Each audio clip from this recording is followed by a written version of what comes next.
19세기 미국의 영적 부흥을 에 있어서 큰 역할을 감당했던 D.L. 무디에 관한 이야기입니다. 원래 이분은 유능한 설교자가 아니었습니다. 신학 교육을 받은 그런 목사님도 아니었어요. 그래서 설교를 마치고 나면 늘 몇 사람이 꼭 찾아와 가지고 이런 이야기를 했다고 합니다. 당신은 훌륭한 설교자가 될 수 있을 것입니다. 당신을 위해 기도하겠습니다. 라고 그 격려의 이야기를 늘 해 주셨다고 합니다. 이 말을 들을 때마다 이 D.L. 무디의 자존심이 많이 상했지만 그럼에도 불구하고 늘 기도했어요. 주님, 저에게 성령의 능력을 주십시오. 성령의 충만함을 부어 주십시오. 그렇게 기도했어요. 그러던 어느 날 거리를 걷던 가운데 이 D.L. 무디가 갑자기 기도하고 싶은 혈정이 찾아들었습니다. 교회까지 가기에는 거리가 너무 멀어가지고 그 근처에 있는 친구의 집을 찾아가서 사정을 하고 방을 빌려 들어가서 기도를 하기 시작을 했는데요. 근데 그 방에 들어가자마자 엎드려서 기도할 때에 이 D.L. 무디에게 큰 은혜가 임했습니다. 이 D.L. 무디는요, 그날의 경험을 이렇게 기록으로 남기고 있어요. 마치 번개불이 번쩍이듯이 나에게 놀라운 축복이 쏟아졌다. 여러 해 동안 나는 봉사의 능력을 얻기 위하여 갈급하고 목말라 했다. 그러나 내 힘으로 했기 때문에 지치고 많이 힘이 들었다. 그런데 성령께서 내 마음에 충만하게 임하신 이후로 나는 그것이 없이는 아무것도 할 수 없다는 것을 깨달았다. 번화한 거리를 걸으면서도 내 마음에는 내가 이 세상에 속하지 않았다는 생각으로 꽉 차 있었으며, 하나님께서 성령으로 나에게 임하셨을 때에 나는 그의 큰 손이 내 위에 머무는 것을 느꼈고, 그 순간 하나님의 선하심과 인자하심이 나를 충만하게 하셨으며 온 세상을 내 마음에 품을 수 있게 되었다. 그날의 경험 이후에 이 무디의 설교가 달라졌어요. 성령에 사로잡혀서 설교를 시작을 했고요. 또한 그 설교를 통해서 수많은 영혼들이 주님 앞으로 돌아오는데 귀하게 쓰임을 받게 되었습니다. 여러분, 예수를 믿는 사람들은 성령의 사람입니다. 이 사람들은 자아의 지배를 받는 삶이 아니라 성령의 지혜를 받는 사람들이에요. 성령을 받기 전에는 자신의 힘으로 인생을 살았다고 한다면, 성령을 받은 이유는 이제는 주님 주시는 그 힘으로 살게 되는 것이죠. 그래서 성령의 사람들에게서 두드러지게 나타나는 현상 하나가 있는데, 그것은 뭐냐면 삶 가운데 기쁨이 있다는 것입니다. 고난의 환경에서도 찬송하며 기뻐할 수 있습니다. 왜 그러냐면 성령의 임재하심이 날마다 우리 삶 가운데 경험되어지기 때문에 그래요. 여러분, 이런 축복이 여러분에게도 충만히 임하시기를 주님의 이름으로 축원드립니다. 오늘 본문은 이 성령의 사람 바울을 소개를 합니다. 바울은요, 감옥에 갇혀서 자유를 잃어버린 그런 상태입니다. 그럼에도 불구하고 하루하루를 성령의 임재 안에서 오히려 기뻐하고 있어요. 여러분, 과연 이 성령의 사람이었던 바울은 만만치 않았던 그 현실의 삶을 어떻게 승리하고 있었을까요? 이 바울의 고백을 통해서 성령의 사람에게는 어떠한 능력이 있는가 한번 살펴볼 수 있으면 좋겠어요. 첫 번째, 이 성령의 사람에게는요, 환경을 다스리는 은혜가 있습니다. 보편적으로 사람들은 환경을 무척 중요하게 생각을 합니다. 그래서 자녀를 가진 부모들은 보다 좋은 학군에 이 아이들을 보내기 위해서 그런 학군을 찾아 이사를 하기도 합니다. 집을 구할 때도 마찬가지예요. 보다 안전한 환경, 그리고 사건과 사고가 적은 곳으로 이사를 하기를 원합니다. 이런 선택은 결코 잘못된 선택이 아니에요. 왜냐하면 좋은 환경은, 안전한 환경은 우리의 삶을 어느 정도 보호해주고 안전하게 해주는 것이 사실이기 때문에 그렇습니다. 그러나 여러분, 우리가 놓치지 말아야 할 사실 하나가 있는데, 그것은 뭐냐면 환경이 우리를 궁극적인 기쁨의 자리, 안전한 자리로 인도하지 못한다는 사실입니다. 여러분, 오늘 사도 바울이 서신을 쓰고 있는 장소가 어디일까요? 기쁨의 서신으로 알려진 이 빌립보서가 기록된 것은요, 역설적으로 아이러니하게 로마의 차디찬 감옥이었습니다. 감옥이라는 환경은 고립된 공간 아닙니까? 이웃과의 소통이 참으로 단절된 공간이에요. 기쁨과 소망을 기대하기 어려운 환경입니다. 그런데 이 빌립보서를 보면요, 기쁨과 소망으로 가득해요. 심지어 오늘 이 본문을 보면 이 공간, 이 감옥이라는 공간이 전도의 공간으로 바뀌어 버린 것을 우리가 볼 수가 있습니다. 여러분, 12절의 말씀을 한번 보십시오. 형제들아, 내가 당한 일이 도리어 복음 전파의 진전이 된 줄을 너희가 알기를 원하노라. 이러므로 나의 매임이 그리스도 안에서 모든 시위대 안과 그 밖의 모든 사람들에게 나타났다. 그렇게 고백을 하고 있어요. 이 빌립보 교회 성도들에게는 근심이 있습니다. 그 근심이 뭐냐면 우리 바울 목사님께서 감옥에서 얼마나 고생당하고 계실까, 어떻게 해야 할까 그런 고민 가운데 있는 거예요. 근데 여러분, 정작 바울은요, 이 감옥에서 그 감옥의 장소, 이 고립된 장소를 전도의 장소로 변화시키고 있는 거예요. 여러분, 이것이 성령의 사람의 모습입니다. 성령의 사람은 환경에 지배당하는 것이 아니라 그 환경을 믿음으로 다스리는 인생들이에요. 제가 부사역자 시절 담임 목사가 되고 싶은 강한 열망이 있었습니다. 하루빨리 이 담임 목회자가 되어서 제 나름대로의 그 목회 철학을 가지고 그 교회를 섬기고 싶다고 하는 그런 마음이 정말 많았어요. 그런데 제가 담임 목회자가 되고 보니까 이전에 생각하지 못했던 여러 가지 고민과 숙제, 무거운 짐들이 저를 기다리고 있었어요. 담임 목회자가 되고 보니까 차라리 예전이 좋았다라는 생각이 들 때가 수시로 찾아올 때가 오곤 합니다. 여러분, 이런 과정들을 통해서 깨닫게 되는 것이 하나가 있는데, 그것은 뭐냐면 환경은 우리를 궁극적인 그 기쁨의 자리로 인도하지 못한다는 사실이에요.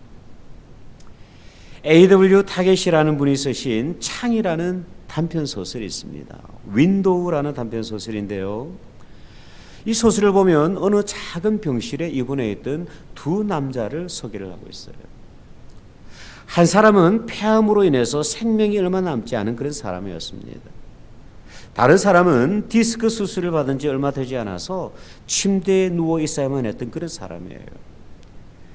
병세로 바라볼 때 이 폐암 환자는 사실 절망적인 그런 상황입니다.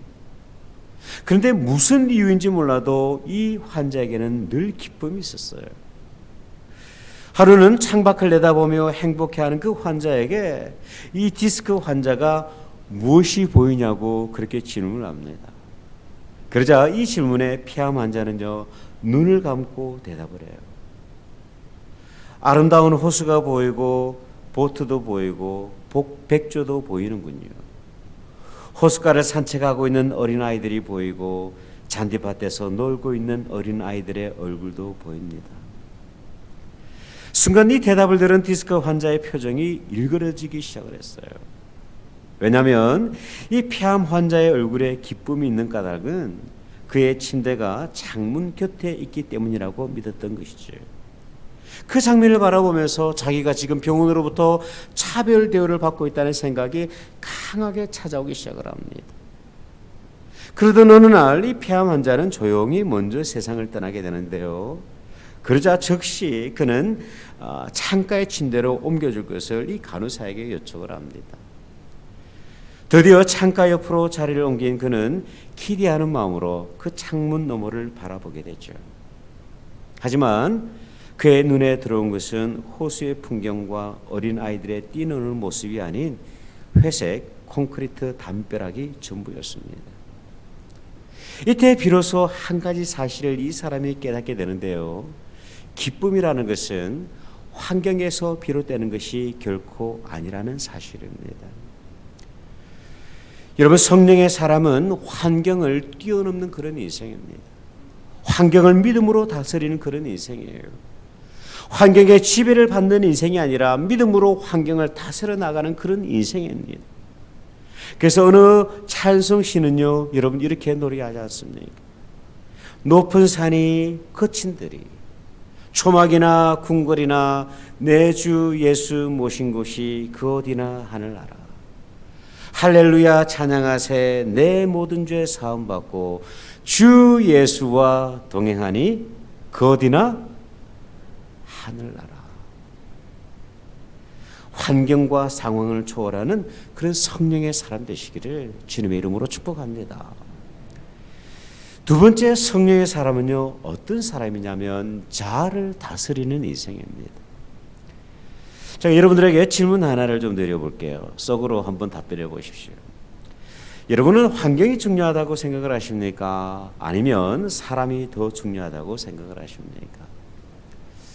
제가 여러분들의 답변을 돕기 위해서 유행가 한 대목을 좀 인용해 드리겠습니다. 저 푸른 초원 위에 그림 같은 집을 짓고 사랑하는 우리님과 한 100년 살고 싶어. 멋쟁이 높은 빌딩 어시 되지만 유행 따라 사는 것도 제 멋이지만 반딧불 처가집도 님과 함께면 나는 좋아 나는 좋아 님과 함께면 님과 함께 산다면. 속으로 따라 부르시는 분들이 계시네요. 네. 여러분, 아무리 환경이 좋다 할지라도 인간 관계에서 실패해버리면 아무런 의미가 없습니다. 참으로 고통스러워요. 사실 이 사도 바울에게는 이러한 관계 어려움이 있었습니다. 15절을 보니까 이렇게 기록이 되죠. 어떤 이들은 투기와 분쟁으로, 어떤 이들은 착한 뜻으로 그리스도를 전파하는데 이들은 내가 복음을 변정하기 위하여 세우심을 받은 줄 알고 사랑으로 하나 그들은 나의 매임에 괴로움을 더하게 할 줄로 생각하여 순수하지 못하게 다툼으로 그리스도를 전파한다 이야기를 합니다. 16절은요 이들로 시작이 되고 17절은 그들로 시작이 됩니다. 조금 복잡해요. 그죠? 네, 헷갈리기 쉽습니다. 과연 이들과 그들은 누구를 의미를 하고 있을까요? 이들은 누구를 의미를 하냐면 바울의 편에 서서 순수한 마음으로 복음을 전하던 사람들이었습니다. 존경하는 사도 바울이 복음을 전하다가 촉이 되었으니 그 믿음의 선배를 본받아서 우리도 복음으로 인해 핍박받기를 원했던 그런 사람들이었어요. 반면에 그들은 이 바울을 시기하는 마음으로 적대적인 마음으로 이 복음을 전했던 사람들이었습니다. 그들은 바울이 감옥에 투기되자 그 바울을 뛰어넘어서 영웅이 되고자 하는 마음을 가지고 경쟁적으로 복음을 전하고 있었던 것이죠. 심지어 이 사람들은 바울의 이름을 욕되게 하면서 자신의 사역들을 과시하고 있었던 것입니다. 이러한 상황은 바울에게 씻을 수 없는 그런 상처가 되었어요. 전혀 모르는 그런 사람도 아니고 어제까지 복음을 위해서 함께 수고하던 그 통역자들이 갑자기 돌변해서 자신을 중상모략하고 있는 그런 상황이었던 것이죠. 그런데 여러분, 바울은요 이런 상황 가운데서 어떤 고백을 하냐면 18절의 말씀을 한번 보시기를 바랍니다. 그러면 무엇이냐? 그 치레로 하나 참으로 하나 무슨 방도로 하든지 전파되는 것은 그리스도니 이로써 나는 기뻐하고 또한 기뻐하리라 고백을 합니다.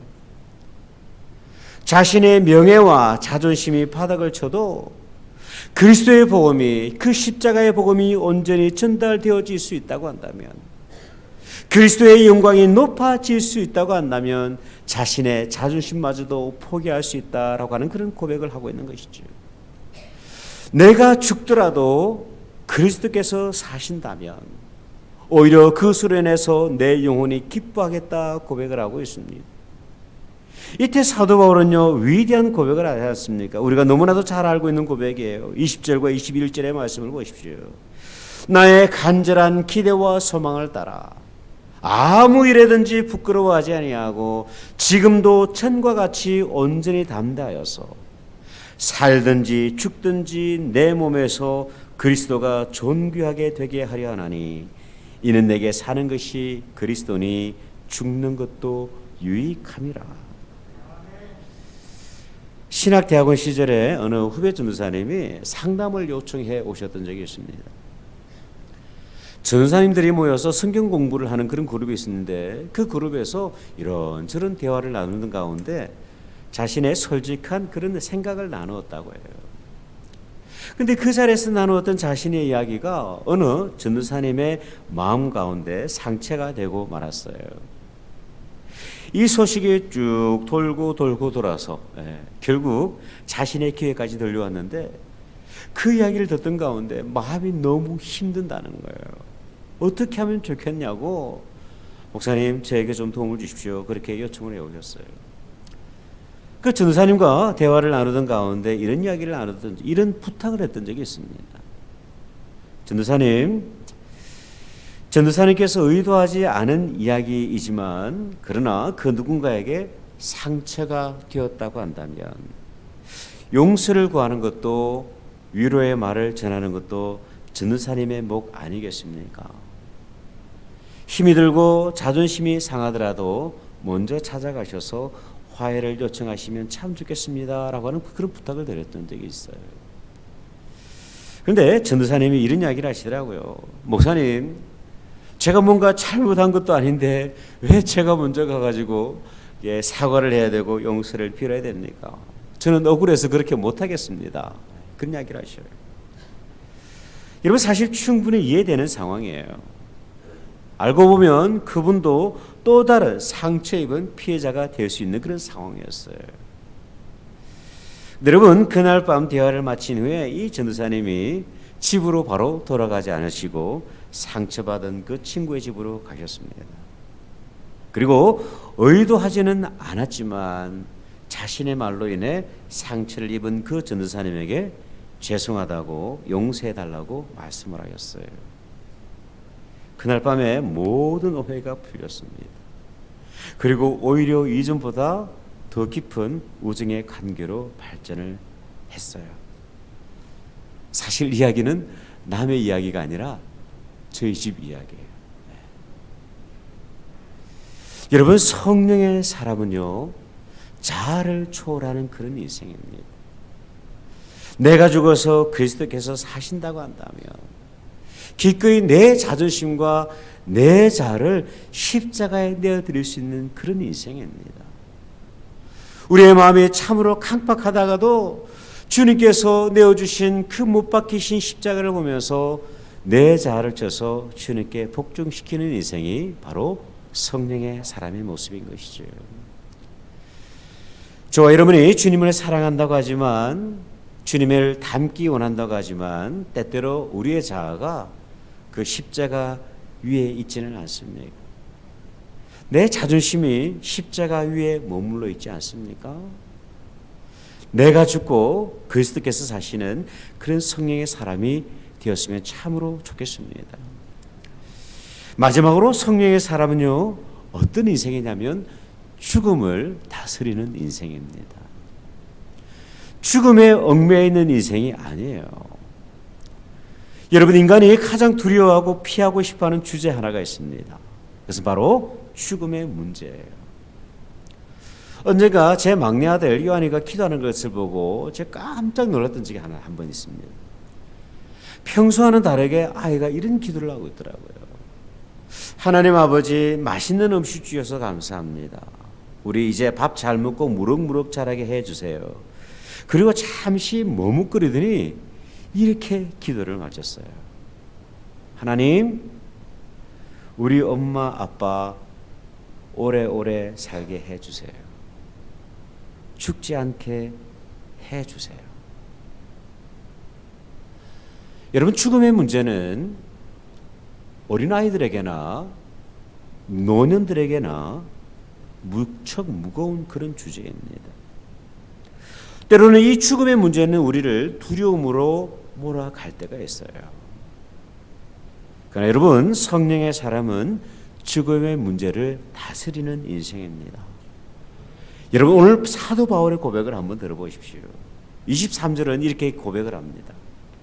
내가 그 둘 사이에, 다시 말하면 생과 사에 끼었으나 차라리 세상을 떠나서 그리스도와 함께 있는 것이 훨씬 더 좋은 일이다 고백을 합니다.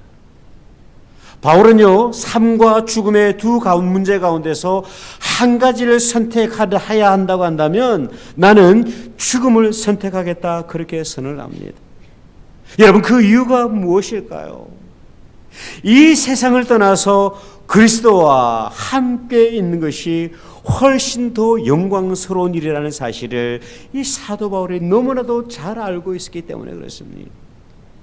이 땅에서 누릴 많은 것들이 있지만, 이 땅에서 경험하는 많은 그 기뻐할 일들이 있지만, 그러나 영원한 하나님의 나라, 천국의 기쁨과 천국의 실정와는 결코 비교할 수 없기 때문이에요.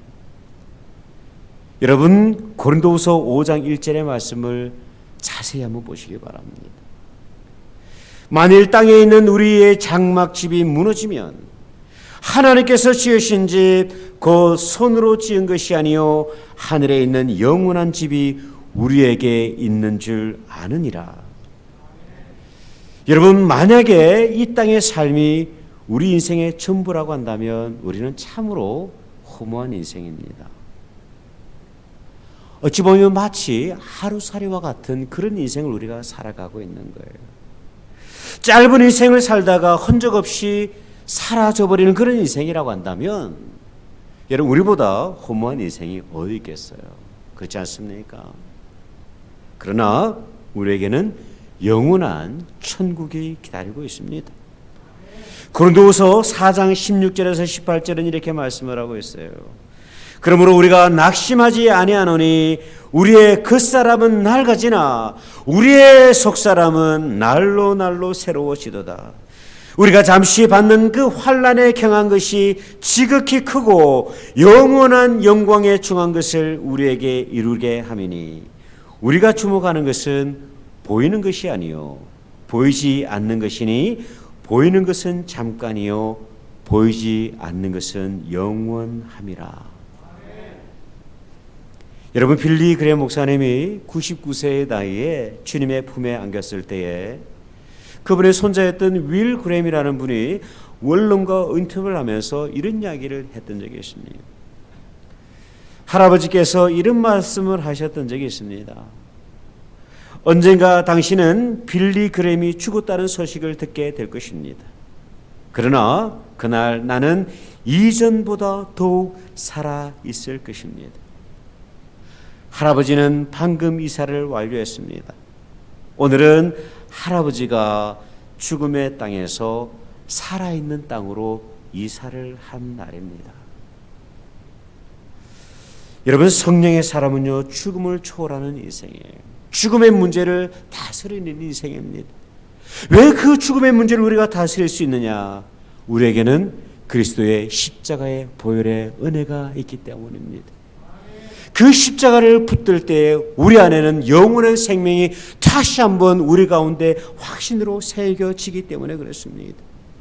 만왕의 왕 되신 주님께서 십자가를 통하여 이루어 주신 그 영원한 생명, 영원한 천국을 미리 내다보며 살아가는 인생이 바로 저와 여러분들의 인생이에요. 이 아침 다시 한번 그 성령의 능력을 회복할 수 있기를 바랍니다.